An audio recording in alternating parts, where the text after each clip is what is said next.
मेरे student life की बहुत सारी यादें भिलाई से जुड़ी हुई हैं। मैं 2 साल भिलाई में रहा भी हूँ अपनी स्टूडेंट लाइफ में, सेक्टर 6 में और नेहरू नगर ईस्ट में, और यहाँ पर श्रीकांत पाव वाले और पान वाले जो गिरौली पान वाले, आई नो एवरीबॉडी।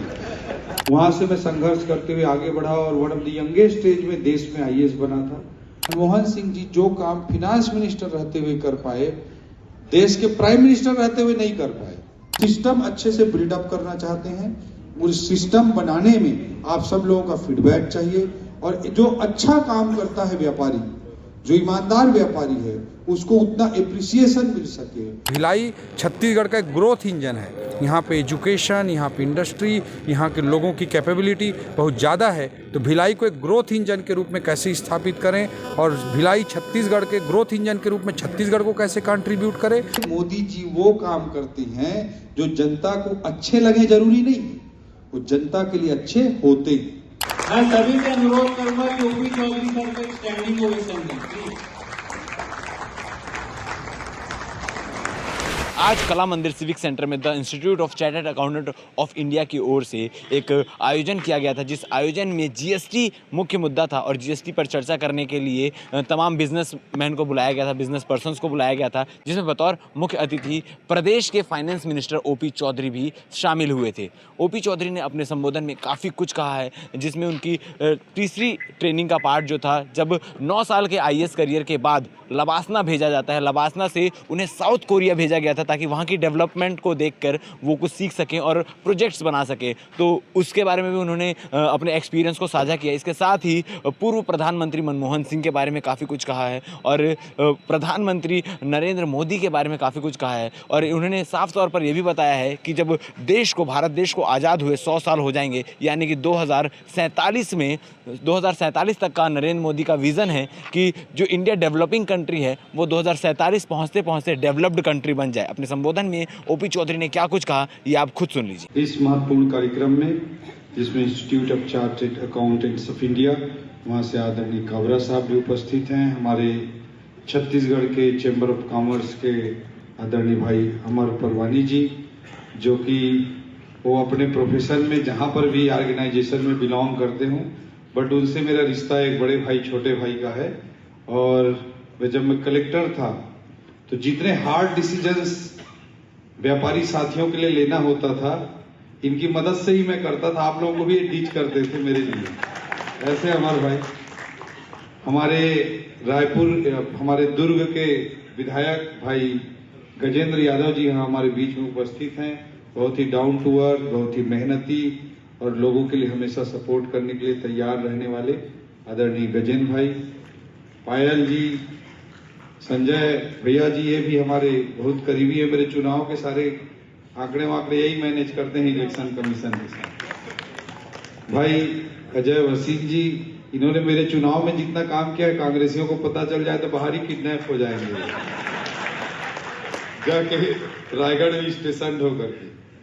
सुनील भैया जी मेरे होम टाउन से आते हैं, और सभी हमारे साथ आए हुए आदरणीय परेश बागबहरा जी, फिनांस के बहुत अच्छे जानकार हैं। परेश बागबहरा जी राजनीति में रहे, but basically he is a man of finance and economics.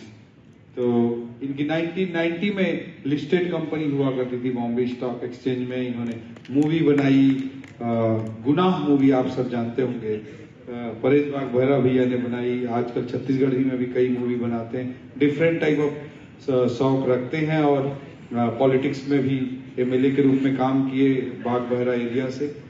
और हमारे पूरा मंच और यहाँ पे उपस्थित हमारे इंडस्ट्रियलिस्ट साथीगण, सीए साथीगण, और विशेष करके नए उदीयमान जो हमारे यंग इंटरप्रेन्योर्स हैं और यंग जो हमारे सीए प्रोफेशनल्स हैं, उनको मैं आज बहुत बहुत वेलकम करना चाहता हूँ। हम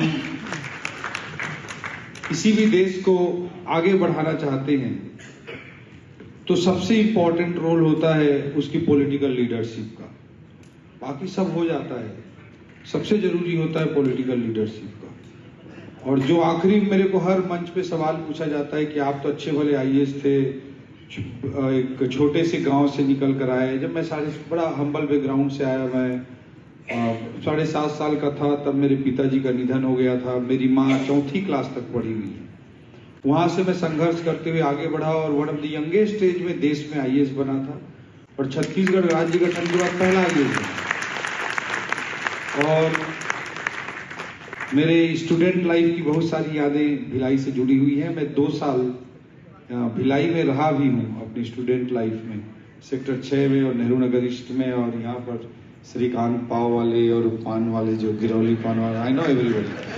तो और सिविक सेंटर की कल्चर और उसके हर प्रकार की इंजॉयमेंट से मैं जुड़ा रहा। बहुत कुछ यहाँ से यादें जुड़ी हुई हैं।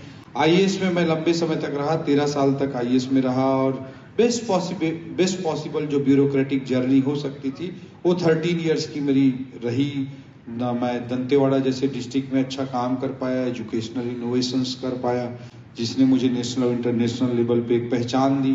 राजधानी नक्सल एरिया की बात हो, चाहे सरगुजा की बात हो, जांजगीर जैसे एग्रेरियन डिस्ट्रिक्ट की बात हो, या राजधानी रायपुर में 2 साल कमिश्नर के रूप में और 3 साल कलेक्टर के रूप में काम करने की बात हो। बहुत अच्छी जर्नी रही मेरी। बट मैंने एक सडन पॉइंट पे डिसाइड किया जब मेरा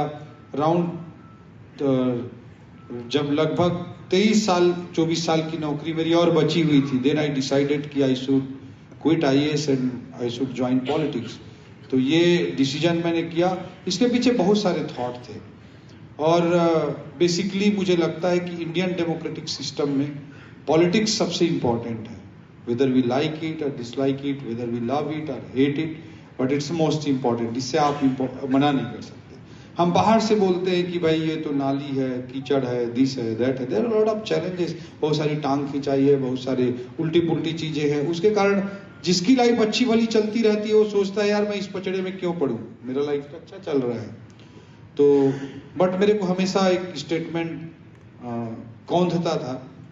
चाणक्य का स्टेटमेंट है कि अच्छे लोगों के राजनीति में भाग नहीं लेने का पहला दुष्परिणाम होता है कि बुरे लोग अच्छे लोगों पर शासन करते हैं। तो जब तक अच्छे लोग राजनीति में नहीं आएंगे, जब तक अच्छे लोग राजनीति में नहीं आएंगे और हम कोसते रहेंगे राजनीति को, तो ये गलत है। हमको अच्छे लोग जैसे जैसे राजनीति में आएंगे बुरे लोगों के लिए स्पेस कम होगा। तो इसलिए मैंने पॉलिटिक्स में आने के चैलेंज को एक्सेप्ट किया और मैं अपने ब्यूरोक्रेटिक जर्नी में बहुत सारे एक्सपोजर मेरे को हुआ, जिससे मैंने देखा कि पॉलिटिकल लीडरशिप से कैसे देश की अर्थव्यवस्था में सुधार होता है। मैं कहना चाहूंगा मनमोहन सिंह जी के बारे में। वो 91 में इंडिया में economic reforms as finance minister लेकर के आए, आप सब लोगों को पता है। और उस समय देश के प्राइम मिनिस्टर हुआ करते थे नरसिम्हा राव जी। नरसिम्हा राव जी को मैं इंडिया के इकोनॉमिक रिफॉर्म्स का बहुत कुछ क्रेडिट देना चाहूंगा कि जो शुरुआत हुई इकोनॉमिक रिफॉर्म से। Although he belongs to Congress, कुछ बहुत अच्छी चीजें उन्होंने की। और फिनांस मिनिस्टर के रूप में मनमोहन सिंह जी वो सारी चीजें कर पाए। ये अलग बात है कि नरसिम्हा राव जी के साथ कांग्रेस ने उनके पार्थिव शरीर को कांग्रेस के ऑफिस में नहीं रखने दिया था, ये अलग बात है। बट मैं ये कहना चाह रहा हूं कि मनमोहन सिंह जी जो काम फिनांस मिनिस्टर रहते हुए कर पाए, देश के प्राइम मिनिस्टर रहते हुए नहीं कर पाए, क्योंकि उस समय की पॉलिटिकल लीडरशिप जो नरसिम्हा राव जी की थी उसने उनको सपोर्ट किया। और बाद में जब प्राइम मिनिस्टर बने तो रिमोट रोल रहा उनका, और जो उस समय की पॉलिटिकल पावर थी सोनिया गांधी जी एंड अदर, उसने सपोर्ट नहीं किया तो नहीं कर पाए। हम लोगों का जब 9 इयर्स का सर्विस पूरा होता है IAS में, तो फेज 3 ट्रेनिंग के लिए जाते हैं LBSNAA Lal Bahadur Shastri National Academy of Administration. तो वहां पर जब जाते हैं तो किसी एक कंट्री के डेवलपमेंट मॉडल की स्टडी करनी होती है, एक कंट्री के डेवलपमेंट मॉडल की स्टडी करनी होती है। तो मेरे को भेजा गया था कोरिया, साउथ कोरिया के डेवलपमेंट मॉडल की स्टडी करने के लिए भेजा गया था। ऑब्वियसली नॉट नॉर्थ कोरिया, ठीक है। तो साउथ कोरिया की इकोनॉमिक ग्रोथ की स्टोरी कैसी रही, उनकी डेवलपमेंट जर्नी कैसी रही, उसका स्टडी करने के लिए भेजा गया था सियोल में Korean development of institute, KDI institute है। तो मैं वहाँ के जर्नी से काफी प्रभावित हुआ और वहाँ के एक्सपीरियंस को थोड़ा सा रखना चाहता हूँ आप लोगों के पास। बहुत सारे ग्रोथ स्टोरीज है, सिंगापुर की स्टोरी है, या US की अपने आप में स्टोरी है, या चाइना की स्टोरी है कि कैसे उन्होंने इकोनॉमिक ग्रोथ को अचीव किया। सिंगापुर की बड़ी स्टोरी है, ताइवान की स्टोरी है। बट साउथ कोरिया की स्टोरी से मैं बहुत ज़्यादा इम्प्रेस होता हूँ। हम हमेशा बात करते हैं कि हमारे देश में जनसंख्या बहुत ज़्यादा है, पर साउथ कोरिया का जो जनसंख्या घनत्व है, पॉपुलेशन डेंसिटी है, पर स्क्वायर किलोमीटर में जितने लोग रहते हैं, वो इंडिया से भी ज़्यादा है। हम आज़ाद हुए थे 1947 में, 1947 में हमको आज़ादी मिली, वो आज़ाद हुए 1948 में, एक साल जस्ट बाद। और जब आज़ाद हुए वो, तो उनके सारे सोशियो इकोनॉमिक इंडिकेटर्स, चाहे वो जीडीपी हो, नेशनल इनकम हो, पर कैपिटा इनकम हो, आईएमआर हो, एमएमआर हो, जितने भी सोशियो इकोनॉमिक इंडिकेटर्स हैं, वो इंडिया से भी खराब थे जब वो आज़ाद हुए। बट एक वहाँ political leadership I, mister park, एक वहाँ पे पार्क आया, उसने कहा कि मेरे देश में जनसंख्या बहुत ज़्यादा है, इसके कारण प्रॉब्लम हो रही है। तो उसने उस जनसंख्या को, उस पॉपुलेशन को पोटेंशियल के रूप में देखा, ना कि बर्डन के रूप में देखा। और उसने कहा कि अगर मैं इसको स्किल्ड और एजुकेटेड बना लूंगा तो ये मेरे लिए रिसोर्स बन जाएगी। इसी विजन के साथ उसने यूनिवर्सल एजुकेशन का कॉन्सेप्ट अपने कंट्री में लाया। यूनिवर्सल एजुकेशन का, सार्वभौम शिक्षा, और पूरे कंट्री के पॉपुलेशन को उसने एजुकेटेड और स्किल्ड बनाया।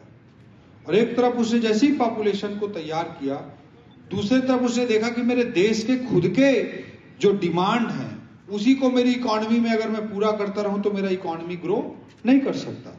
इसलिए उसने दिमाग लगाया कि दुनिया में जिन चीजों की डिमांड ज्यादा है, जो हाई वैल्यू प्रोडक्ट हैं, छोटा सा काम करके बहुत बड़ा वैल्यू दे सकते हैं, ऐसे चीजों के एक्सपोर्ट पर फोकस इकोनॉमी हम क्रिएट करेंगे, ये सोच थी पार्क की।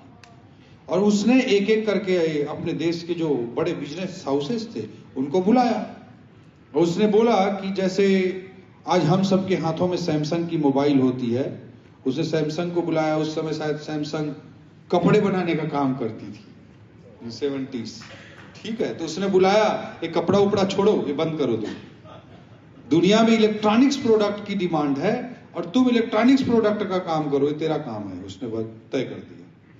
उसी समय पार्क के उसी थॉट से एलजी पैदा हुई। आज हम सबके घरों में एलजी की टीवी होती है, एलजी की फ्रिज होती है।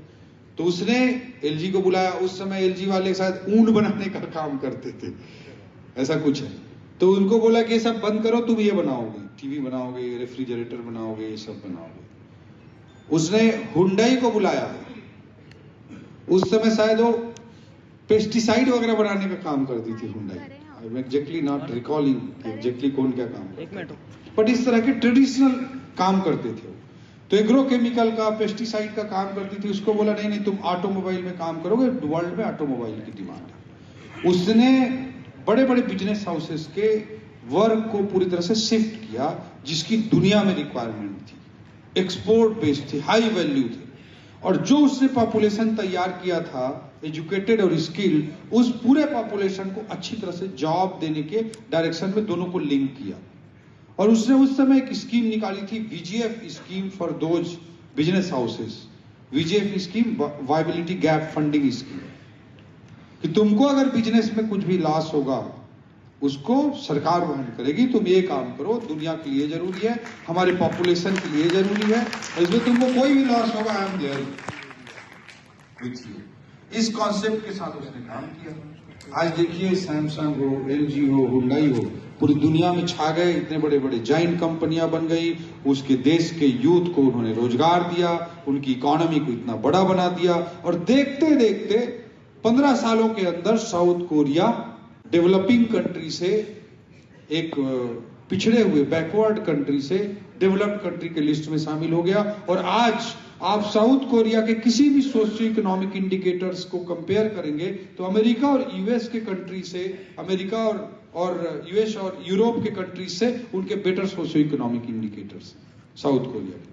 तो एक बड़े थॉट, एक बड़े विजन से, एक पॉलिटिकल विजन से पूरे कंट्री को चेंज किया जा सकता है, एक स्टेट को पूरी तरह से चेंज किया जा सकता है।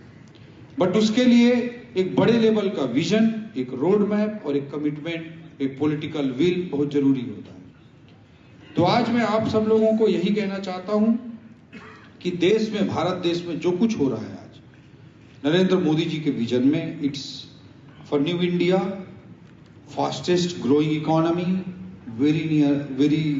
बहुत ही नियर फ्यूचर में $5 ट्रिलियन इकोनॉमी, बहुत ही नियर फ्यूचर में $10 ट्रिलियन इकोनॉमी। और मोदी जी ने अब बोलना चालू कर दिया कि थर्ड टर्म में हम थर्ड लार्जेस्ट इकोनॉमी बन जाएंगे। बहुत सारे लोग मखौल हो रहे हैं। हम जापान और जर्मनी दोनों को बीट करते हुए थर्ड लार्जेस्ट इकोनॉमी बन जाएंगे।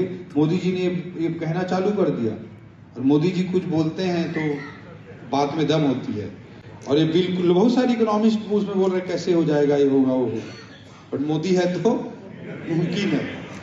तो डेफिनेटली मैंने एक सीरीज बनाई थी सोशल मीडिया में, व्हाई आई रिस्पेक्ट मोदी, और मैंने उसमें ऐसे कामों को लेकर उस सीरीज बनाई थी जिसमें मोदी जी ने ऐसे काम किए जो पॉलिटिशियन के पॉलिटिकल इंटरेस्ट से ऊपर उठकर थे, रादर पॉलिटिकल इंटरेस्ट के अगेंस्ट थे देश के।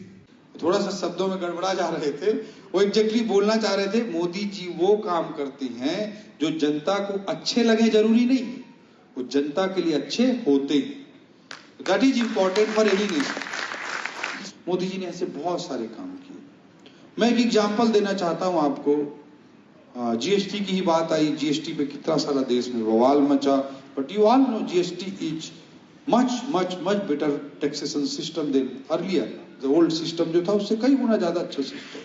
ठीक है, उसमें ट्रांजिशनल फेज में कुछ दिक्कतें हो सकती हैं, प्रॉब्लम्स हो सकती हैं। उन्होंने सारे विरोध के बाद, जबकि सूरत जैसे जगह में, मतलब जहां पे इतना बड़ा बिजनेस कम्युनिटी है, पूरा बीजेपी का पॉलिटिकल इंटरेस्ट रहता है, then also Modi ji took that decision. एक उदाहरण मैं देना चाहता हूं कि आप अभी वाइब्रेंट गुजरात चल रहा है, और आप कभी गुजरात जाएंगे तो कच्छ में एक उन्होंने रिन्यूएबल एनर्जी का पार्क बनाया है, विंड एनर्जी और सोलर एनर्जी के लिए। अब कितना बड़ा पार्क है उसको मैं बताने की कोशिश करता हूं कि अहमदाबाद का जो क्षेत्रफल है, अहमदाबाद सिटी का जो टोटल एरिया है, उसका 1.5 टाइम्स 73 लाख हेक्टेयर एरिया में उन्होंने ये रिन्यूएबल एनर्जी पार्क बनाया है। उसमें जो इन्वेस्टमेंट लग रहा है वो 1.5 लाख करोड़ रुपए का इन्वेस्टमेंट लग रहा है, 1.5 लाख करोड़ रुपए का इन्वेस्टमेंट। उसमें जो इलेक्ट्रिसिटी प्रोडक्शन होने वाला है वो 34,000 मेगावाट का इलेक्ट्रिसिटी प्रोडक्शन होने वाला है एक सिंगल प्रोजेक्ट से। हम पूरे कोरबा, रायगढ़, जांजगीर, रायपुर, पूरे छत्तीसगढ़ की इलेक्ट्रिसिटी प्रोडक्शन को जोड़ने तो शायद 34,000 मेगावाट नहीं पहुंच पाएंगे। एक सिंगल प्रोजेक्ट से 34,000 मेगावाट बिजली प्रोडक्शन होने वाला है। और उसमें इतना वायर की तार की जरूरत है कि धरती का अर्थ का 7 राउंड हो सकता है, 7 राउंड हो सकता है, इतने उसमें वायर चाहिए। तो this huge project is visualised by honourable prime minister mister Narendra Modi ji for renewable energy देश। और उसमें 1.5 लाख करोड़ रुपए का इन्वेस्टमेंट हो रहा है। शायद पॉलिटिकल टर्म में, short term political vote bank की पॉलिटिक्स के उससे कोई सोचे तो 1.5 लाख करोड़ रुपए में 150 वोट भी हमारा शायद नहीं बढ़ेगा बीजेपी में। But Modi ji is doing such projects, that's why I respect Narendra Modi. वो न्यू इंडिया का इतना बड़ा कॉन्सेप्ट लेकर के इतने तेजी से इकोनॉमी को ग्रो करा रहे हैं, इकोनॉमी के साइज को ग्रो करा रहे हैं, टैक्सेशन को बढ़ाने के लिए सारे काम कर रहे हैं। ठीक है, इन बिटवीन कोई गड़बड़ कर देता होगा, कोई जीएसटी में बदमाशी कर देता होगा, कोई इनकम टैक्स में बदमाशी कर देता होगा, बट अवर पॉलिटिकल लीडरशिप का जो हमारा जो पॉलिटिकल लीडरशिप है उसका विजन बहुत क्लियर है, बहुत पॉजिटिव है। उसमें इन बिटवीन जो प्रॉब्लम्स होते होंगे, एक ट्रांजिशनल प्रॉब्लम्स है, उसको हम सबको बियर करना पड़ता है और उसको खत्म करने के लिए भी हमारा पॉलिटिकल लीडरशिप पूरी तरह से कमिटेड है। ये विश्वास पूरे देश की जनता को है। इंडिया में इतना बड़ा जो स्कोप पैदा हो रहा है, इतना पोटेंशियल है, उसको टैप करना, उसको यूज करना यंग एंटरप्रेन्योर्स के लिए, यूथ के लिए बहुत जरूरी है। Then only you can grow big. इसलिए इसी से आप बहुत बड़ा बन सकते हो, अपने करियर में, अपने लाइफ में बहुत बड़ा अचीव कर सकते हो। इस पोटेंशियल को आपको टैप करना पड़ेगा, उसको आपको कैप्चर करना पड़ेगा। तो इस माइंडसेट के साथ हमको जाने की जरूरत है। ऐसे सिनेरियो में जब हम छत्तीसगढ़ देखते हैं तो बड़ा सिंपल सा लॉजिक है, आप सब ये है, मेरे से ज्यादा आप चीजों को समझते हैं। जब आप सिस्टम बनाते हैं तो गवर्नमेंट के खजाने में ज्यादा पैसा जाता है और लोगों के जेब में कम पैसा जाता है। और जब आप सिस्टम को कोलैप्स करते हैं, बिगाड़ते हैं, तो जेब में ज्यादा पैसा जाता है और गवर्नमेंट के खजाने में कम पैसा जाता है। It's a very simple thing, एक कॉमन सेंस की बात है। अनफॉर्चुनेटली आई मस्ट से कि लास्ट 5 ईयर्स हर जगह सिस्टम को तोड़ा गया ताकि जेब में ज्यादा पैसे जा सके और सरकार को पैसा कम मिल सके। Unfortunately it happened in this state. और हम सिस्टम को रीबिल्ड करेंगे तो निश्चित रूप से सरकार का टैक्सेशन बढ़ेगा और जो गलत प्रैक्टिसेस हैं, भ्रष्टाचार है, लोगों की जेब में पैसा जाना है, वो बंद होगा। विष्णुदेव साय जी हमारे चीफ मिनिस्टर हैं, he is very dedicated for all the reforms. और as finance minister I am planning everything, मैं सब चीज का एक रोड मैप बना रहा हूं कि how we will go ahead for these reforms, कि जीएसटी रिफॉर्म्स हम कैसे करेंगे, हम माइनिंग रिफॉर्म्स कैसे करेंगे, एक्साइज रिफॉर्म्स कैसे करेंगे, लीकेजेस को कंट्रोल कैसे करेंगे। We are doing all those things. तो आप लोगों को इस पूरे प्रोसेस में मैं बहुत ही हार्टली रिक्वेस्ट करना चाहता हूं कि आप हमारे पार्टनर्स बने। अभी अमर भाई बोल रहे थे कि हम व्यापारी हैं, खड़ा ऐसे ही नहीं होते हैं। तो as finance minister I am also मैं भी अपने स्वार्थ से ही आप लोगों के बीच में आया हूं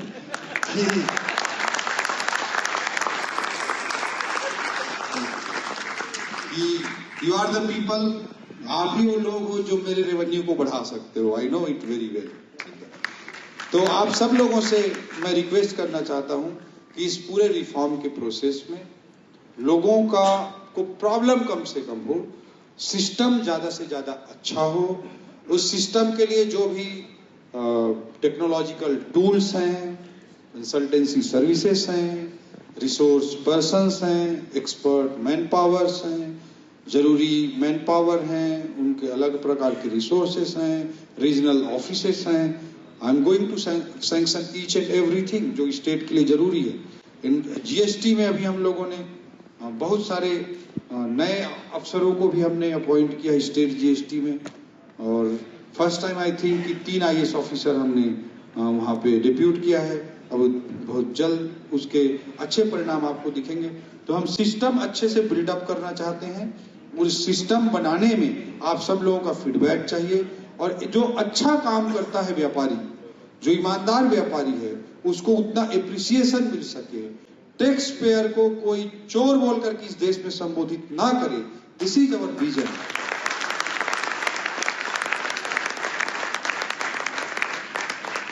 हर आदमी का अपना स्ट्रेंथ होता है।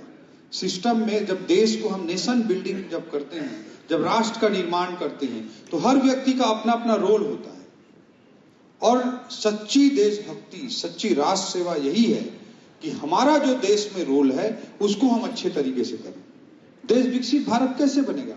2047 में मोदी जी का लॉन्ग टर्म विजन है कि ये अमृत काल है, और 2047 तक जब देश की आजादी के हम 100 वर्ष बना रहे होंगे, तब भारत विकसित राष्ट्र हो। ये लॉन्ग टर्म विजन है मोदी जी का। $10 ट्रिलियन की इकोनॉमी, $5 ट्रिलियन की इकोनॉमी, ये मीडियम टर्म विजन है। और immediate ease of doing business, reforms, ये सारे हमारे शॉर्ट टर्म विजन्स। तो इस शॉर्ट टर्म, मीडियम टर्म्स और लॉन्ग टर्म विजन्स को हम कैसे अचीव करें, उसके लिए पूरे देश के हर व्यक्ति की जरूरत है। एक व्यापारी की भी जरूरत है, एक सीए की भी जरूरत है, एक ठेले वाले का भी इंपॉर्टेंस है, एक खेती करने वाले का भी इंपॉर्टेंस है, एक अफसर, आईएएस अफसर का भी इंपॉर्टेंस है, एक पॉलिटिशियन का भी इंपॉर्टेंस है। Everybody is equal partners. इस राष्ट्र निर्माण में, इस नेशन बिल्डिंग में सबको अपनी अपनी भूमिका निभानी है। और मैं मानता हूं कि वही सच्ची राष्ट्रभक्ति है, वही सच्ची देशभक्ति है। देश के लिए सबसे बड़ा कंट्रीब्यूशन वही है। तो आप सब लोगों से मैं ही रिक्वेस्ट करूंगा कि एक अच्छा सिस्टम बनाने में आप हमें फीडबैक दें। हाँ, मैं लेमैन, मुझे नहीं आइडिया कि फाइनेंशियल सिस्टम को कैसे करना है, जीएसटी को कैसे रिफॉर्म्स लाने हैं, माइनिंग में कैसे रिफॉर्म्स लाने हैं। मैं कोई एक्सपर्ट नहीं हूं, बट आई नो कि जिसका इंटेंशन क्लियर होता है और कॉमन सेंस होता है, वो सारे रिफॉर्म्स ला सकता है। You need not to be an expert. और अभी परेश भैया हम आ रहे थे, आप कभी बात करें इनसे आधा घंटा। ही बहुत ही प्रैक्टिकल, गजब की इकोनॉमिस्ट हैं, बहुत ही गजब की इकोनॉमिस्ट हैं। और हम मतलब हर तरह के लोगों को हम स्टेक होल्डर बना करके एक बड़े विजन के साथ काम करना चाह रहे हैं। और स्टेट का रेवेन्यू बढ़ाना, स्टेट का हमारा जो जीएसडीपी है अभी वो अराउंड 5 लाख करोड़ के आसपास है, उसको 10 लाख करोड़ तक हम जल्दी से जल्दी कैसे लेकर जाएं, दिस इज आवर विजन। ये हमारा रोड मैप, हम इस विजन के लिए काम करेंगे। और उसमें जब 10 लाख करोड़ हमारा होगा और लीकेजेस, अननेसेसरी मैल प्रैक्टिसेस के कारण जो लीकेजेस है उसको हम रोक लेंगे, तो इतना टैक्सेशन इस स्टेट में आ सकता है, नेचुरल रिसोर्सेज के पॉइंट ऑफ व्यू से इतना बड़ा ये इंपॉर्टेंट स्टेट है कि इस अमीर धरती में किसी को गरीब रहने की कोई जरूरत नहीं है। हम सब लोगों को, हम सारे लोगों को वो सब कुछ दे सकते हैं जो वो चाहता है, गरीब से गरीब आदमी को, किसान को, मजदूर को, प्रोग्रेसिव फार्मर्स को, पैडी फार्मर्स को, तेंदुपत्ता वाले को, ट्राइबल्स को, बैकवर्ड्स को, दलित को, व्यापारी को, सीए को, डॉक्टर्स को, वकील्स को, इंजीनियर्स को, सबको, हम सारे लोगों के एस्पिरेशंस को पूरा कर सकते हैं। बट हमको एक सिस्टम बना करके, एक इकोसिस्टम बना करके एक विन विन सिस्टम इस स्टेट में क्रिएट करना होगा।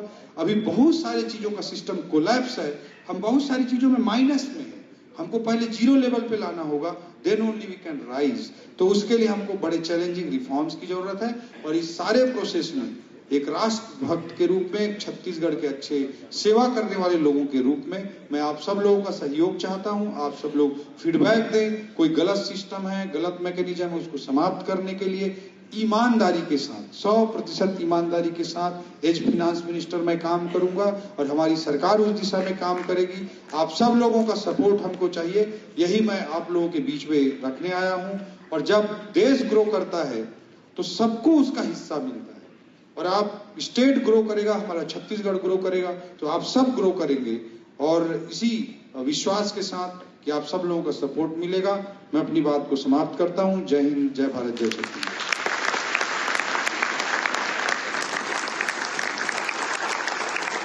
मैं सभी से अनुरोध करूंगा कि ओपी चौधरी सर को स्टैंडिंग ओवेशन दें, प्लीज।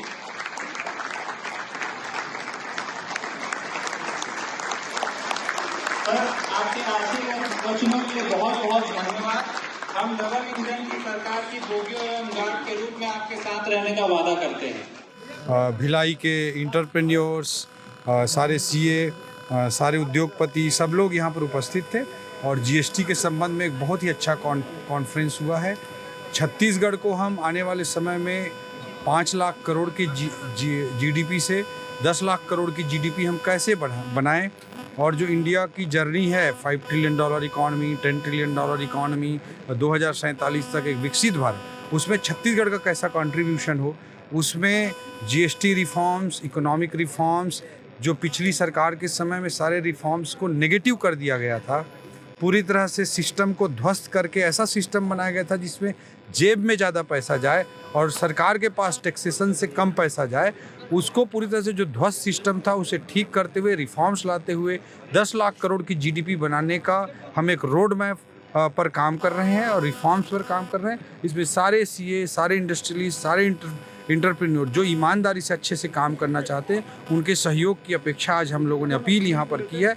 और सब लोग मिलकर के, भिलाई छत्तीसगढ़ का एक ग्रोथ इंजन है। यहाँ पे एजुकेशन, यहाँ पे इंडस्ट्री, यहाँ के लोगों की कैपेबिलिटी बहुत ज़्यादा है, तो भिलाई को एक ग्रोथ इंजन के रूप में कैसे स्थापित करें और भिलाई छत्तीसगढ़ के ग्रोथ इंजन के रूप में छत्तीसगढ़ को कैसे कंट्रीब्यूट करे, और छत्तीसगढ़ जो नेचुरल रिसोर्सेज से, प्राकृतिक संसाधनों से भरा पूरा प्रदेश है, ये देश की इकॉनमी को कैसे ग्रोथ इंजन के रूप में कंट्रीब्यूट करे, इसमें सबके सहयोग की अपील आज हमने की है। Thank you.